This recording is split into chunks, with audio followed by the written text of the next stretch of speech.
All right, so welcome to our first official weekly call. Last week was the program, and I am going to go ahead and just mute everyone. No background noise. Okay, perfect. So I'm excited for you guys to join me. I know some of you, this was last minute. I think I posted it yesterday that we were going to have a call, but probably not everyone saw it. So the group that we put on Facebook, you don't have to check it all the time, but if you want to choose to do the notifications on all, I'm not going to post in there a ton, so it won't be overwhelming. But the things that I post in there hopefully are going to be important, call information, some helpful things, and then the replay. So those are going to be the big things I'll post in there. So I would go on the meeting and just choose to see all the notifications because I don't think you'll be bombarded with that. Okay, so tonight I'm excited. So this is our first official call, and each week, every Thursday night at 8 p.m. Mountain Standard Time. So if you have a hard time with, well, you guys are all here, so you guys all figured it out. Preaching to the choir. Time zones is a big pet peeve of mine. I always refer people to the website timeanddate.com because it just, whatever you need, you can figure it out. But each week we're going to have a call. The goal is to make it about 30 minutes, so it's not going to take up a ton of your time.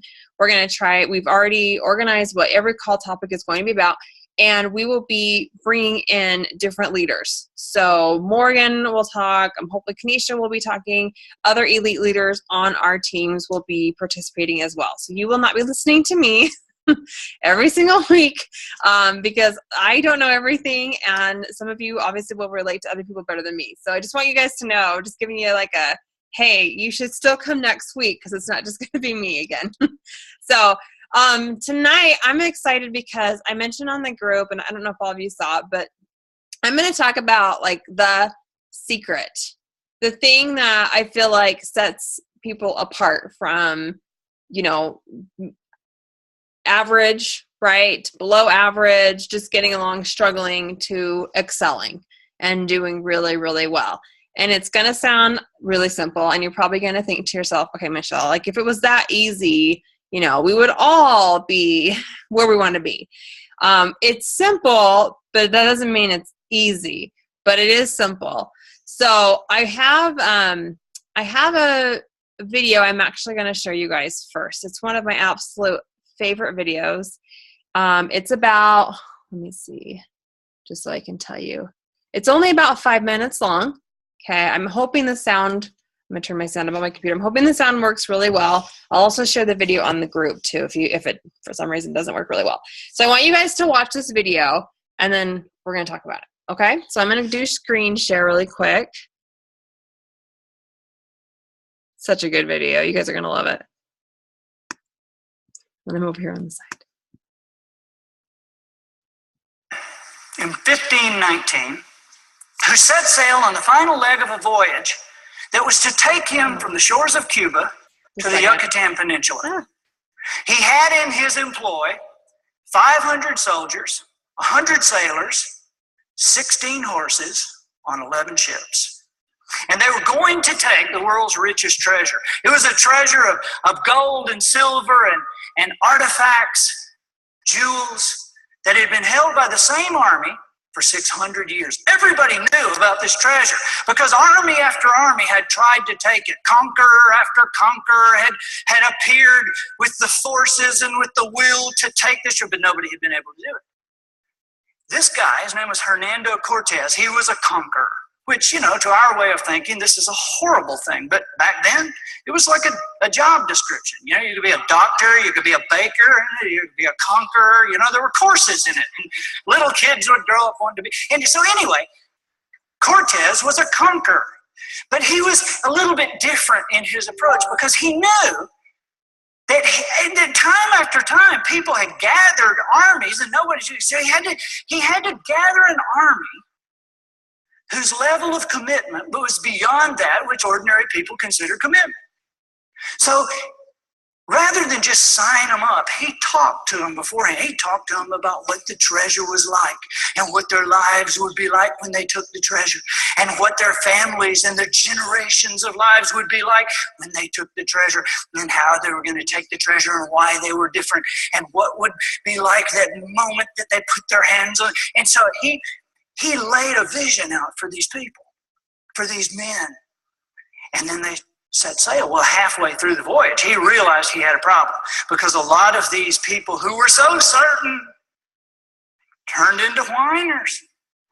I mean, halfway across, Mr. Cortez, we're not sure we should be on this ship at this time. It was amazing. Cortez was like, and they got there. When they got there, they didn't just walk in and fight like conquerors had done in the past. He waited there on the beach. He gathered everybody on the beach, and he made them listen to talks about what the treasure was going to be like. And he brought somebody up to talk about what their children would grow up like, and how the children would grow up in favor and in wealth because of what they had done. He laid that vision out for them. And then finally, the day came that they were going to march in and take the treasure, and they gathered around. And as they gathered around, they grew quiet. And they were ready for this speech. They knew that this would probably be the speech where Cortez says, you go here, we'll go here. If the arrows start flying, meet me at this coconut stump. We're out of here. But what he said was 3 words that changed everything. As they quieted down, he leaned in and he said, "Burn the boats." And they said, "Excuse me?" He said, "Burn the boats, torch the boats." And they burned their own boats at Cortez's direction. He said, "If we're going home in their boats." Well, an amazing thing happened. They fought well. It was the first time it had ever been done. They took the treasure. They took it. First time in 600 years, and they took the treasure. Why? They had no choice. Take it or die. I mean, that was basically the choice. Take it or die. And I'm not sure they considered that. Take it, die. I guess we'll take it. And they did. Boy, they took the treasure. And see, here's the thing. The question for us is, what is it in our lives that is still floating the excuses in our minds, that's keeping us from getting what we say we want? What are the boats in our hearts and in our minds that we need to burn? Now, I know why a lot of people are scared to burn boats. And frankly, a lot of it has to do with personal feeling. A lot of people are scared to burn their boats because they know they'll get criticized if they do.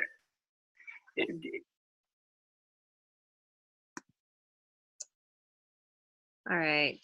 That's one of my absolute favorite videos. Actually I always get a little emotional at the end of that. So, hope you guys like that. I'll post the link if you want to watch it or share it with your team. So what I want to talk about today is making the decision. I really feel like that is one of the biggest things that keeps people from where they're at to where they want to be. And it's what makes the difference between, being average and excelling. And it's not just, coming up and writing a goal. I want to be this. I want to do this. I want to do that. That's not the decision. The decision is a moment where you commit 150% that you are going to do what you set your mind to doing. And nothing is going to get in your way. So I love the burning the boat story because that is the type of level of commitment that they had to have in order to get the goal that they needed to get. And their leader knew that they had to have that kind of commitment. So I want to share a couple of things with you guys. A story for me, my experience with the business, and then a couple others. A girl on our team, she's a Green Elite Status presenter, Crystal Jones. I don't know if she's on the call tonight, but I had a conversation with her a few days ago or maybe early last week, and we talked about how she's been working with a life coach, and how she has always been a pretty consistent seller. Like she's always done, I don't think she's ever had a month lower than 500. She's always been consistent. She's always had big goals.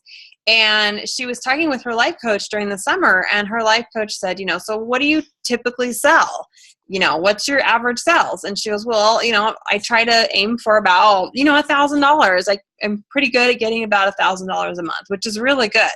Not a lot of people are consistently doing $1,000. And her coach came back and said, okay, so now you've figured out how to do $1,000. Do you think you can do $2,000? I want you to aim for $2,000. And at first, Crystal, I think probably was like, oh my God, like that's double, like, oh my gosh, that's like a big jump. But she decided that she was going to do that. She made the decision that no longer was 1,000 going to be her minimum. Now 2,000 was going to be her minimum. And she has been in the top 10 of our team sales over $2,000 pretty much every single month for the last 6 months. And it's all because she made the decision.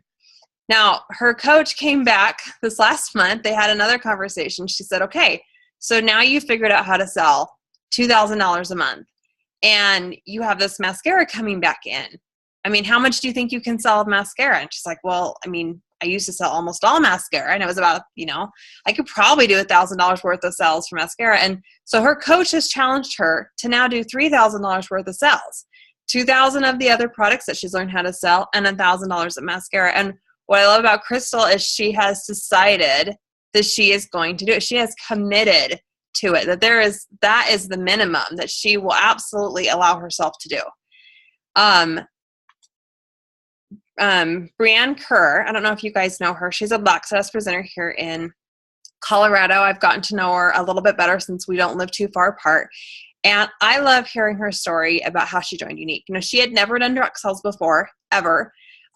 She had a large network of people. She was very friendly and outgoing, but she had never done direct sales before. But she had a friend who was doing Jamboree, who was doing very well financially with Jamboree. And she probably didn't know much about the compensation plan, how to do direct sales, what she needed to do, all the little details of it. But the moment she signed up for a kit, she said she made the decision. She decided that she was going to be a Black Status presenter. In her mind, she already was a Black Status presenter. She just didn't have the title yet. But everything that she was doing was putting her in the path, making those things happen that she would become a Black Status presenter. When I joined Younique, I have to admit, I don't know if I really was thinking like, I want to be, the very top, because I was in direct sales before for like 6 years. And I don't think I ever had more than like 35 people on my team. It's a very small team, very small company. I kind of settled in. I had never aspired to be at the top of the company. I didn't believe that I could do it. And I think that's key when you're making a decision and you're committing to something, is you have to believe that it's possible. If you have decided that that is beyond your reach, that it's not possible for you, you have already set yourself up to not do it, right? Because we become what we believe. It's not. There's a quote I put on my profile if you guys want to see it, but let me read it because I don't want to get it wrong.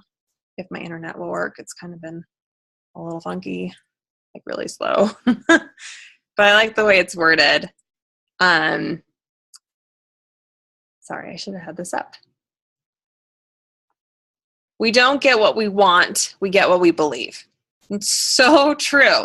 So those goals that you guys have set, those are things that you want, and I'm hoping, I'm praying, and want for you that you actually believe that you can achieve it. Because if you don't believe it and you don't talk to yourself like every day about that goal, then your mind, you're not going to really, it's not going to manifest. You have to believe that it's possible. You have to see yourself, like if your goal is green status, you have to see yourself like walking across the stage at convention and, in front of everybody. If your goal is Black status, then you need to be able to visualize and picture yourself on the stage, Derek and Melanie on one side of you with your, little thing there, and being congratulated and clapped and announced in front of the whole company. You have to believe that you can actually do that. So when I joined, I have to say, I knew that this was a different type of company.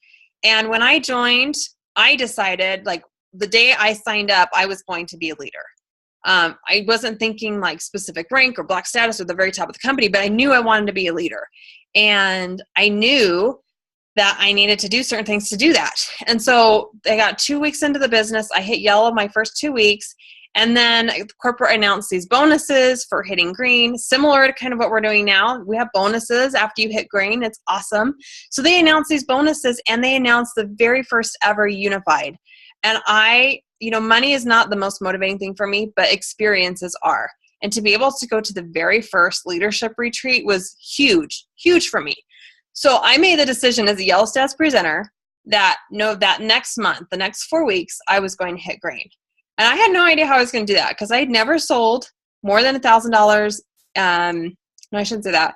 In my last company, I think the most I'd ever sold in a month was like $3,000, and we had auto ship. So I wasn't even like doing all the work, but I just made the decision. So when I made the decision, I committed to it. And what did that commitment look like? Well, I figured out the numbers I needed for every single day of the month. Every single day I knew I needed $333 in company sales. And at 8 o'clock at night, 9 o'clock, 10 o'clock at night, if my company sales were not at 333 for that day, I didn't go to sleep. I messaged people. I set up parties. I set up one-on-ones. I set up I set up as many things as I possibly could because I had committed to that goal. And I wasn't going, and I don't know if this is going to sound wrong or not, but I wasn't going to depend on my team to get me there.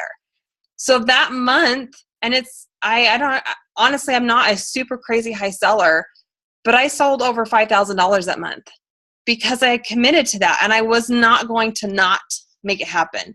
So had I not committed to that, I would have ended the month at blue because my team sold the other 5,000, but I was committed to it so much that I was going to do whatever it took to get there. And that momentum, that first, 6 weeks of my business was huge, you guys. 2 of the people I sponsored in my first 6 weeks make up 2/3 of my team. And my team has over 6,000 people. So all of that effort in the beginning, all those things that I committed to have made a huge difference in my business and my paycheck and my life, all of it. So when you guys are looking at your decision, before I get to that, I'm not going to play Derek's story, but I am going to share on the group. If you haven't heard Derek's story, I really encourage you to listen to it because I was touched by it a lot. He talks about how he made a decision and it changed the course of his life. And it was a moment where he physically was like, okay, I am going to do something different. And moving on from that, everything else was different because he changed his attitude about everything. You can use this in any aspect of your life, your marriage, weight loss, getting a job, talents. Once you make the decision, it is so powerful when you decide nothing's going to get in my way. Okay.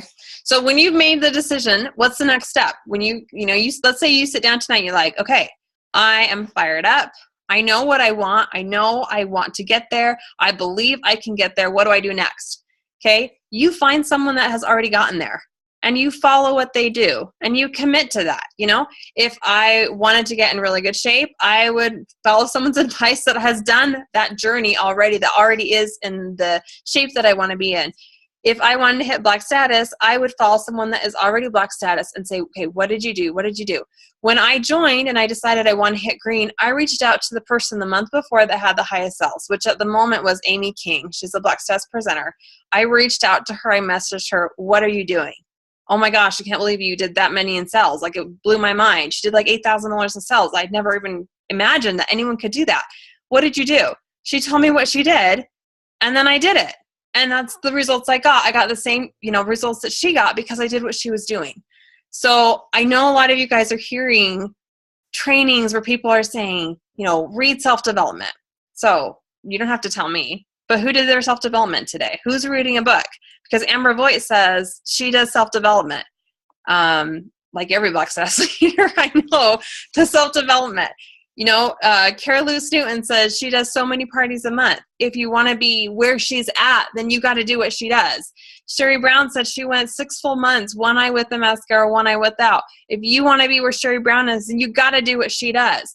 And what's great about our company and direct sales in general is people are so willing to share their knowledge. So it's up to us to make the decision to do those things, right? To follow through with that and to trust that it's going to get us there. So we really have to believe, if I do these steps, if I do what this person has told me to do, am I really going to get to that end result? Do I believe that? Because I think that trust is huge. It's huge. You know, how many people, like Carol Stewart did a party training a year ago at convention. And I always wonder how many people came away from that training and was like, nah, I don't know. Maybe she doesn't really know what she's talking about. And then the next year she's up on stage because she got the highest sales for doing parties. Like, it's crazy because it works. It really does work, but we have to commit to that. So I want to, like I said, this call is we're going to try to keep it under 30 minutes because I know you guys are busy and you have a lot going on. I have one more video I'm going to show you guys really quick to end this off, but I want you guys really to think about making the decision, what that feels like, what that looks like, how you can commit to that, and then doing the actions you need to do. Find somebody that's been where you want to go and follow what they do and change your schedule to accommodate that commitment. You know, when I was pushing for green, I'll admit it was a little bit nuts.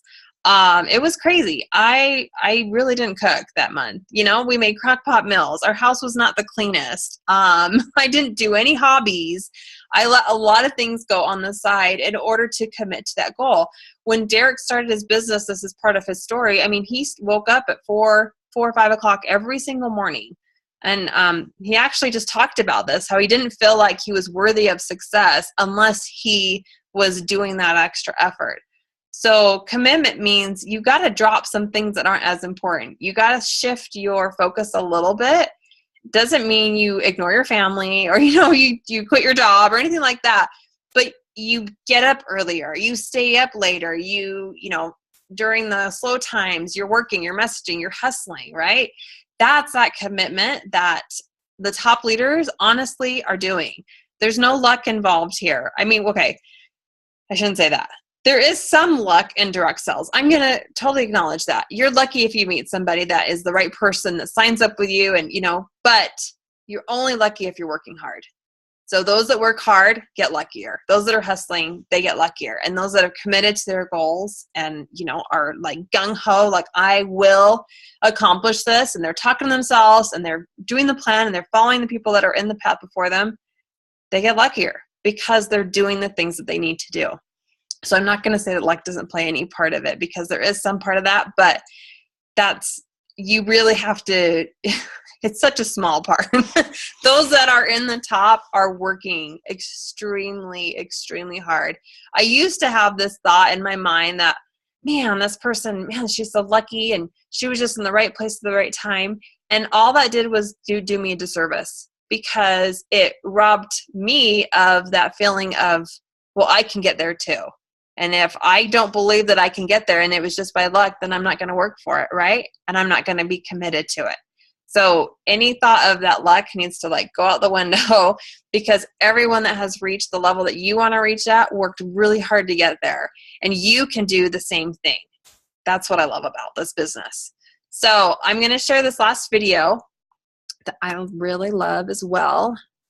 Let me just get it ready. It's a little bit slower. It's only a couple minutes.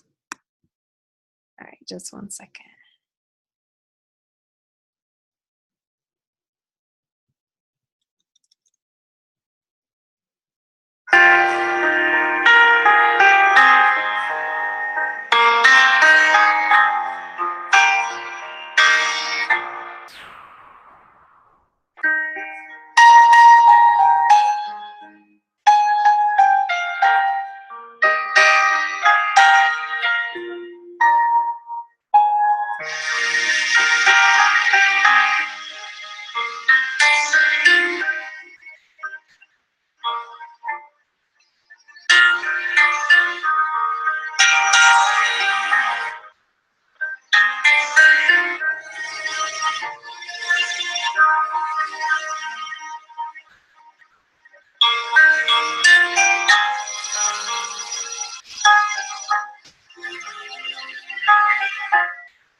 So I really like that one too.